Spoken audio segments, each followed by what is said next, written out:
What's up, guys? Yeah, I know. I know it's bad. It's not my fault, though, because it's really hot. Literally, right before I pressed the record button, it became a faucet. Let's get to today's topic, and that is how to be a social genius.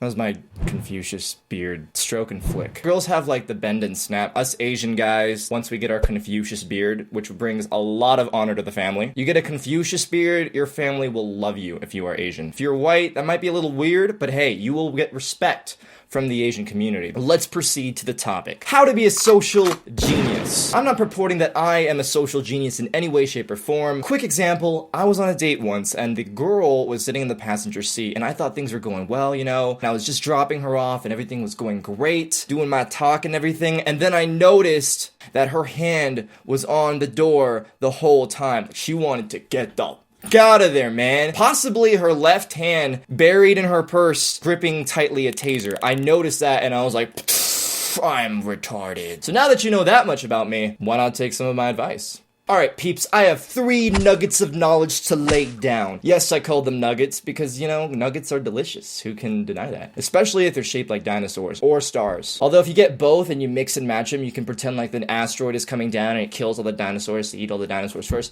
Anyway, enough about your personal life. Let's get back to my topic, please. So the first nugget of knowledge when it comes to being a social genius is to be able to read cues. It's a fact that most of what we communicate to each other is broken down by mostly body language, second, the tone you use, and third, the actual words you use. Like, for example, I'm gonna tell you, you're my favorite, okay? You're my favorite. I wasn't even facing you. Body language tells a lot. Now let's see what happens when I'm a little more believable in my intonation. You're my favorite. It still doesn't seem believable. But when I'm facing you and I'm like, you're my favorite, it's a little creepy. But you believe it. When somebody goes like this, when they start rubbing the back of their neck, that mostly shows they're uncomfortable. Granted, this person isn't always walking around like this because they have a fucking rash. Don't mistake a rash for, oh, that guy must be really uncomfortable. Well, actually it is, in a way, unless you find rashes comfortable. I don't find rashes comfortable, not once. On that note, when someone is rubbing, any type of rubbing, not this kind of rubbing, or this kind of rubbing, or this kind of rubbing, I mean just like rubbing like their hand, or maybe they're like this with their fingers. If they're rubbing any sort of their body, it's a primitive human response to kind of console yourself. Because when you're crying on that shoulder, you know, people stroke your head and it's gonna be okay. Buster was a great dog. We'll just buy a new one.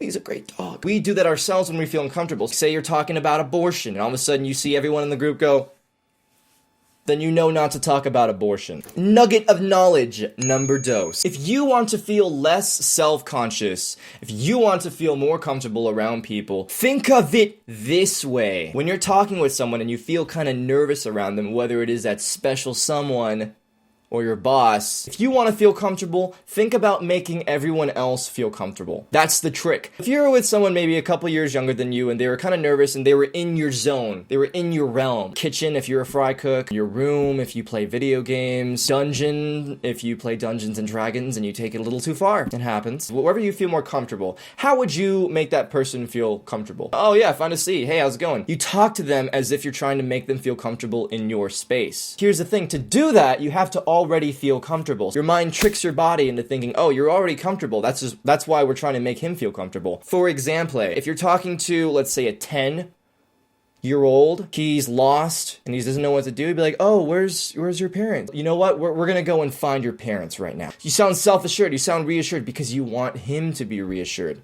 So just project that onto your whoever that person may be. Doesn't even have to be a person, could be a dog if your dog is intimidating. Finally, the third nugget of knowledge. I hope you're hungry because this last one's a big one. If this was a real nugget, this would be dipped in ranch, barbecue, and if you don't like either of those, you can peel that off into a second skin that has a dual coating as well of like mild hot sauce and chipotle orange. I'm gonna make a lot of money with these ideas. So the third nugget of knowledge is every joke has truth. Now I know if you've heard that before, you're like, well, everyone knows that. Well, shush, because I'm about to apply it into your socially genius life. Okay? So give me that attitude. Every joke has a little bit of truth in it, and we say jokes, we joke around, we be sarcastic to express how we really feel, but in a way that's acceptable for society. You're hanging out with your friends. You just watched Iron Man 5. It was amazing. One of your friends jokes, wow, at this rate, we're never gonna get to Sandra's party on time. Ha ha ha ha. He kind of jokes jokes around. But you know, because you watched this video, he's actually really concerned about Sandra's party. He just didn't want to portray himself like, guys, we're gonna be late to Sandra's party, what are we gonna do? Because he knows, through being a human being, that to express the way he feels in that manner, he has to joke around. Be socially intelligent. Pick up on these cues.